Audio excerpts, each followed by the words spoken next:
ভাই অনেকগুলো ফুল নেই, আমাকে একটা ফুলের তোড়া বানিয়ে দাও তো। সরি স্যার, সব ফুল বিক্রি হয়ে গেছে, দেওয়া যাবে না। বিক্রি হয়ে গেছে মানে? সম্ভব না স্যার, পেলাম না। দেখেন ভাই, আমার দাদি ভাইয়ের সাথে আমার 8 বছর পরে দেখা হচ্ছে, আমার একটা ফুলের তোড়া লাগবেই লাগবে। সরি, সাইডে সাইডে ম্যাডাম আছে। ম্যাডাম আপনি আসছেন? আপনার সব কিছু রেডি আছে। বিল কত হয়েছে? Excuse me. আমাকে বলছেন? হ্যাঁ আমি আপনাকে বলছি। হ্যাঁ বলেন। আপনি কি সব ফুলগুলো কিনে ফেলেছেন? জি আমি কিনেছি। না মানে আমার কিছু ফুল লাগবে, একটা তোড়া বানানোর জন্য কিছু ফুল দিলেই হবে। আপনার কি খুব দরকার? হ্যাঁ খুব দরকার।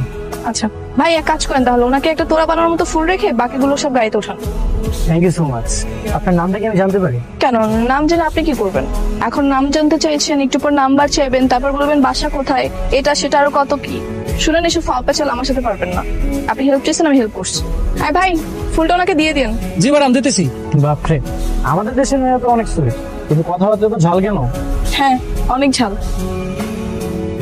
এই দাদা, তুই গাড়ি নিয়ে ফুল আনতে গিয়েছিলি কেন? আমার তো দাদি কইছিল যাইতে। ও আচ্ছা, দাদি বলবার তুই চলে যাবি? এই তোর কাণ্ডজ্ঞান নেই? আর তোকে না আমি বলেছি মুখে কালি মেখে তারপর লুকিয়ে থাকবি, কথা কানে যায়নি?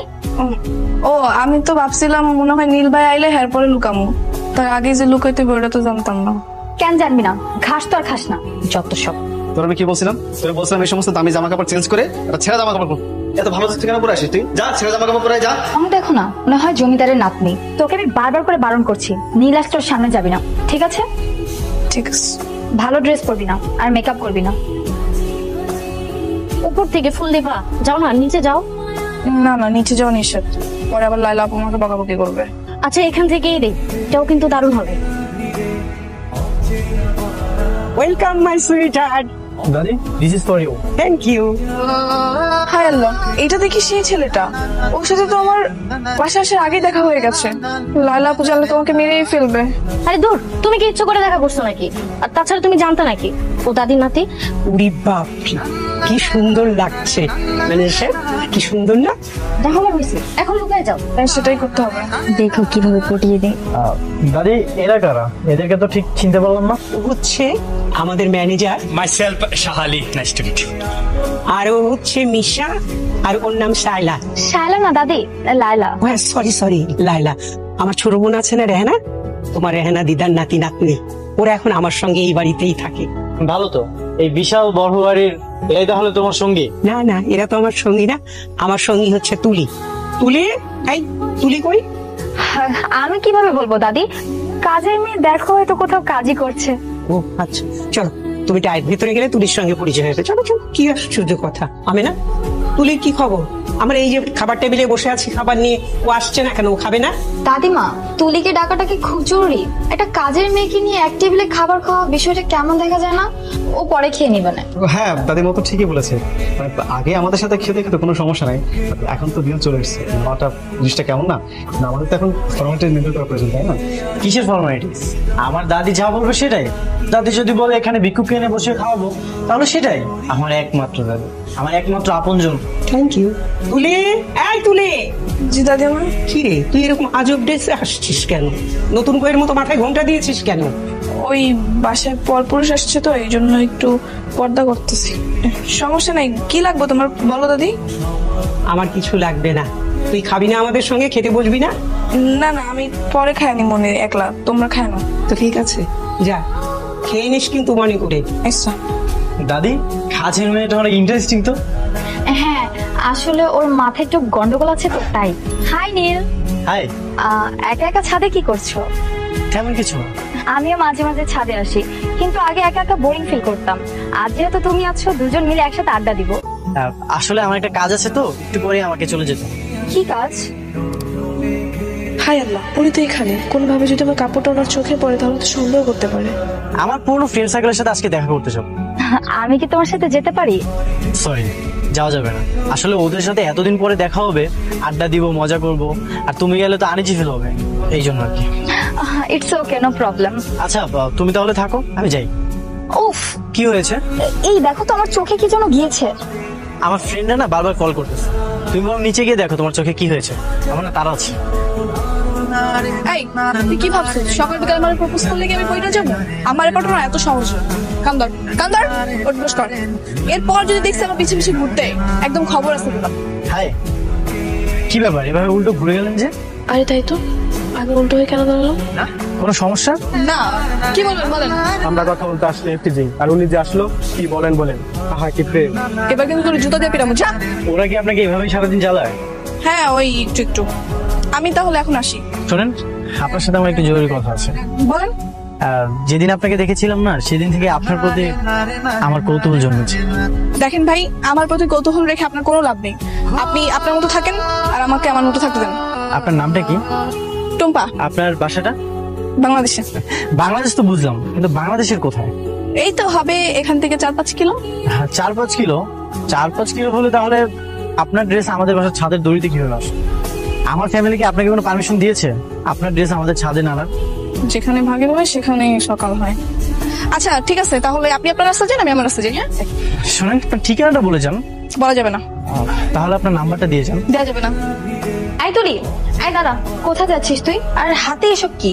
এই আঠাগুলো ভিজা গেছে, এগুলো রোদে শুকা দিব সাথে। কি রে, তোকে না বারবার করে বারণ করেছি এসব ভালো পোশাক তুই পরবি না। আবার তুই সাজগোজ করেছিস, আবার মাথায় ঘুমটা দিসনি। লিপস্টিক মোচ। না না, ওকে তো ছাদে যেতে দেওয়া যাবে না, ছাদে তো নীল আছে, নীল দেখে ফেললে ঝামেলা হয়ে যাবে। এই লাইলা, তো সাজগোজ আমি বের করছি। তুমি আমাকে ডেকেছো? হ্যাঁ ডেকেছি। এই তুই জায়গা থেকে যা। কি এটা কে? আরে ও হচ্ছে বাড়ির কাজের মেয়ে। ওর এই অবস্থা কেন? এই তো আটা নিতে যে মুখের উপর পড়ে গিয়েছে। তুই যা ফ্রেশ হয়ে তারপরে আয়। যা যা যা। আচ্ছা তুমি জানি কি বলতে চেয়েছিলে? ইয়ে মানে বলছিলাম, দাদি তো সেদিন তোমাকে বললো এই দেশে মেয়ের সাথে বিয়ে দিবে, তো তুমি কি ভেবেছো? ভেবেছি এদেশের মেয়েকে আমি বিয়ে করবো, এটা আমি দাদিকেও বলে দিয়েছি। তোমার কোনো পছন্দ অপছন্দ আছে? হ্যাঁ আছে। কে সে মেয়ে? সেটা সময় হলে জানতে পারবে। ভাই। আরে কি বস, আবার ফুলের তোলা লাগবে নাকি? না না, আজ আর ফুলের তোলা লাগবে না, আজকে তোমার একটা হেল্প লাগবে। জি বলেন। সেদিন যে মেয়েটা তোমার থেকে ফুলের তোড়াগুলো নিয়েছিল, তার ঠিকানা বা নাম্বার তোমার কাছে আছে? নাম্বার তো সেভ করে নেই, ঠিকানা জানি না। নাই না? আপনি আবার পাগলের মতো হাঁটাচলা করতেছেন কেন? কিছু একটা যদি হয়ে যেত? না মানে আমি আপনাকে খুঁজতে খুঁজতে পাগল হয়ে গেছিলাম। কেন আপনি আমাকে কেন খুঁজতেছেন? আপনাকে আমি এক দেখাতেই প্রেমে পড়ে গেছি। দেখেন ভাই, আপনি আমাকে এক দেখাতে প্রেমে পড়ে খুব বিরাট বড় ভুল করছেন। আপনি আমার পরিচয় শুনলে কখনোই আমাকে বিয়ে করবেন না। কেন, আপনি কি বিবাহিত? না। তাহলে কি আপনি অন্য ধর্মের? না। আপনার কি কোনো ভালোবাসার মানুষ আছে? সেটাও না। তাহলে তো পৃথিবীর কোনো বাধাই আমাদের আটকে রাখতে পারবে না। আমি গরিব হলে কি আপনি আমাকে মেনে নেবেন? হ্যাঁ, আপনি গরিব অসহায় যাই হন না কেন, আপনি তো থাকবেন আমার মন জেলে, আমার কোনো আপত্তি নেই। আর আপনার আর্থিক অবস্থা জেনে আমি কি করব? কি বলছেন? হ্যাঁ আমি সত্যি বলছি। আমি একটা বাসায় কাজ করি, আর সেদিন যে গাড়িটা দেখলেন আপনি, ওটা আমার মালিকের গাড়ি ছিল। আপনি কি একটা কাজের মেয়েকে বিয়ে করবেন? আমার কোনো সমস্যা নেই। আচ্ছা আপনি কোন বাসাতে কাজ করেন, সেখানে যেয়ে কি আমার কথা বলতে হবে? না মানে আর কোনো মানে নেই। আপনি চলেন আমাদের বাসায় চলেন, আমাদের বিয়ের বিষয়টা আমি আমার দাদিকে বলবো। আমার দাদি অনেক ভালো মানুষ, আমাদের বিয়েটা দাদি মেনে নেবে। না না, এখনই না, আমাকে একটু ভাবার জন্য সময় দিন। ঠিক আছে, আপনি তাহলে আজ সারাদিন ভাবেন, কাল ঠিক 4টায় লেগে এসে আমার সাথে দেখা করবেন, ঠিক আছে? ঠিক আছে, আমি তাহলে আসি। Thank you. তোর মতে গতি আমি কিছু বুঝতেছি। এতদিন হয়ে গেল তো নীলকে পড়াতে পারলি না, এখন এই নীল যদি অন্য কোনো মেয়েকে বিয়ে করে ফেলে আমাদের কি হবে জানিস? আমসরা দুইটাই স্যার। আরে আমি তো চেষ্টা করেই যাচ্ছি। চেষ্টা করে যাচ্ছি, তো চেষ্টা মানে তো শুধু ওই কাদের মেয়েকে লুকিয়ে রাখে। আরে বাবা, ওকে লুকিয়ে রেখে লাভ কি? শোন, নীলের চয়েস না তো খারাপ না যে কাদের মেয়েকে বিয়ে করবে, সময় আছে, ওকে পড়ি হবে।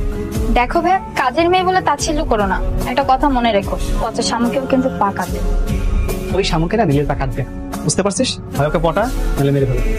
মেরে ফেলবো? কি বলছো কি ভাইয়া? আমি ঠিকই বলছি। শোন, তুই যদি ওকে বিয়ে করিস তাও সব স্বপ্ন তোর, তুই তোকে মেরে ফেলিস তাও স্বপ্ন। কেন জানিস?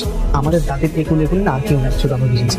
তবু আগেই মেরে ফেলাতে না যাই, প্রেম প্রস্তাবটা পর্যন্ত তো যাই, পরে দেখা যাবে। যা তাড়াতাড়ি, ঠিক আছে? যাক বাবা, তুমি তাহলে আসছো। আমি তো ভেবেছিলাম তুমি আসবে কি আসবে না। আচ্ছা বলো, কি ভাবলে? আমার মনে হয় আপনার ফ্যামিলির কেউ কখনোই মানবে না, না আপনার দাদিমা, না আপনার ফ্যামিলির অন্য কেউ। ফ্যামিলি মানবে কি মানবে না সেটা তুমি আমার উপর ছেড়ে দাও। তোমার ফ্যামিলিতে কি মানবে না সেটা আমাকে বলো। আমার ফ্যামিলিতে আমার শুধু আব্বাই আছে, আর তাকে আমি কালকে জিজ্ঞাসা করছিলাম, তো উনি বলতেছে তুই যেটা ভালো মনে করিস সেটাই কর। তাহলে তো আর কোনো বাধা নেই, এটা তোমার জন্য, আর এই ড্রেসটাও তোমার জন্য। না না, আমি এসব নিতে পারবো না। আমি সত্যি বুঝতে পারতেছিলাম কি করব। দেখেন, আমার ভাবার জন্য একটু সময় দরকার। ঠিক আছে, তুমি 7 দিন 10 দিন যতদিন ইচ্ছা তুমি সময় নাও। আর আগে এই কয়েকদিন আমরা বন্ধু হিসেবে থাকবো, আড্ডা দিব, মজা করবো, ঠিক আছে? ঠিক আছে।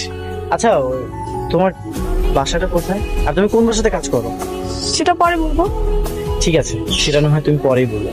আচ্ছা, ফ্রেন্ড হিসেবে তো এগুলো নিতেই পারো। এই নাও। ঠিক আছে, আমি তাহলে আজকে আসি। তুলি, গতকাল তোমার হাতের চাটা খুবই দারুণ ছিল, আজ একবার বানিয়ে দিবে? ঠিক আছে, আপনি যান, আমি বানিয়ে নিয়ে আসছি। ঠিক আছে। তার মানে তুমি টুম্পা, তুমি তুলি, যদি এই কারণে তুমি আমার থেকে লুকিয়ে আছো? আমার বাড়িতেই আছে আমার স্বপ্নের বালিকা, আমি কোথায় না কোথায় তোমাকে খুঁজে বেরিয়েছি। তাই রে কপাল। আচ্ছা, ওকে কি বলবো? আমি তোমাকে চিনতে পেরেছি। সরি টুম্পা, আমি তোমাকে এখানে অনেকক্ষণ অপেক্ষা করিয়েছি, সরি। এইভাবে সরি বলার কি আছে? আমি তো আর ভিআইপি কেউ না যে এইভাবে সরি বলছো। আচ্ছা, আপনি এইভাবে দৌড়ে আসলেন কেন? কেউ কি আপনার পিছিয়ে লেগেছিল নাকি? আমার পিছু কে নেবে? আমি তো অন্য একজনকে ভালোবাসার জন্য পিছু নিয়েছি। এটা কে জানো? তুমি। আচ্ছা যাই হোক, বাদ দাও, সিদ্ধান্তটা তো আমাকে জানতে হবে। আমি এখনো কিছু ভাবতে পারিনি। আমার ইচ্ছে হচ্ছে আপনাকে ভালোবাসতে, কারণ আপনি একজন ভালো মানুষ। আর অনিচ্ছাটা হচ্ছে আপনার সঙ্গে আমার কখনো যায় না। আপনি অনেক ধনী আর আমি অনেক গরিব। আর আপনি যদি আমার পরিচয় জানেন তাহলে আমার থেকে সরে যাবেন। থাক না, সেই পরিচয় তো আমি জানতে চাই না। কেন? এমনি। আপনি জানেন আমি কোথায় থাকি? জানি না, তবে জানতেও চাই না। ঠিক আছে।